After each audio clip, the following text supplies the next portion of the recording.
master distiller at Tarabella Distillery and a contestant on the Moonshiner Master Distiller Show. Let's get to it. Our goal in this podcast is to give you every single way that you can streamline, make your distillery, winery, or brewery cost efficient with one daily tip. Our current topic so far has been where you get your grains from. So, most people go online, they'll Google search, they'll find a grain supplier. In the US, might be MGP Ingredients or the like. Buy sacks from a local vendor, and pretty much take it from there.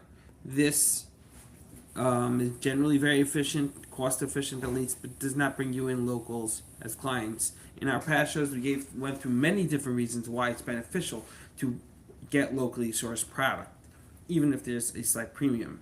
This show, this 5-minute clip, we're going to explain to you on how to hedge your bets and how to do it in a secure fashion. As a small operation yourself, you know that sometimes things get hiccuped, and you can't just be hiccuped and out. You got to have a functioning distillery, winery, or brewery. So to that end, I would always suggest, hey, if you're big enough, you have two options. One is to have 6 months of inventory at your place, and that's if you have a big enough warehouse. Or don't just use one supplier, have two suppliers. This can be a little tricky because if they are different corns, you're going to need two different products.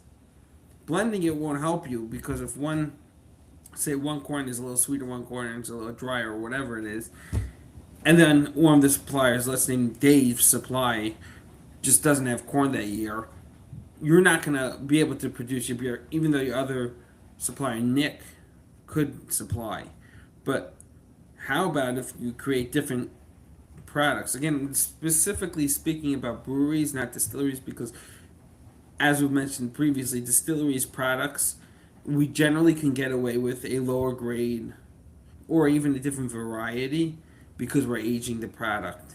And if you're talking about moonshine, I don't really think most people's moonshine drinkers are going to be so nuanced and say, hey, I'm not drinking this moonshine because it's different than flavored corn. But for beer, you need to be strategic about it. You need to focus and say, hey, this I'm going to get from two suppliers. It seems like they taste different. If they taste the same, you don't got this issue. I'll make two different beers, or this way I always have one in stock. And again, you're building up fantastic relationships with them. Now, you do also want to, as we mentioned previously, discuss leaving it by them. If you need warehouse space, that's always a great idea. Often enough, they want money up front. You got to be careful. Don't want to pay completely up front, obviously. So you have to have a good contract. Make sure you maybe 30% up front, 50% up front. You're going to want to have storage be on top of how it's stored by him. At the end of the day, your business will be dependent on local, so you want to be involved with the process, which is very, very important. A great another trick that we find with the wineries and breweries, and just to reiterate, you need to spell things out. Don't rely on the handshake. Okay, you need to spell it out in the contract. You will want to use it because you're buying futures, okay? The grains, let's just go through this. The corn is not by you now. When you buy it wholesale online, you pay. You can even pay up to front with credit card, and they'll deliver it. Correct? It's all by you. This is kind of in the future, even if now is a corn season, I'm going to come pick it up. There can be 6 months of misunderstanding. The guy, God forbid, could die. You want to know this corn is yours. You want documented it. You want signed. And a very common clause is arbitration, just a clause. You don't want to go in front of a judge, and that's understandable. It's stressful. Legal arbitration is the cheapest way to go about, and you want it there. This is to keep the peace. This is what's going to keep you in business and working together. You want to discuss delivery terms. Okay, very important.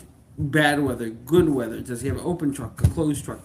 Because this is your production on the line. And depending on your season, this can have a dramatic effect. Okay, weight, volume, keep track of all these details. Make sure your language is very, very clear and concise with them. That very often they'll extend to you 30-day credit. This is something you won't get by a big vendor. Spell that out. That can be huge for you. It can help you build production. Or they might only want 30%.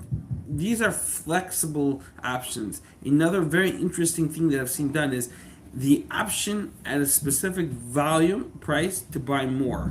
Okay? So you don't have to buy all 6,000.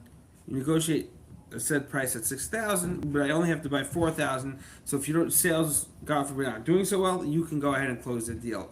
Of course, we've discussed working with neighbors, wineries, and breweries to bring in all the product together. That's obviously extremely efficient.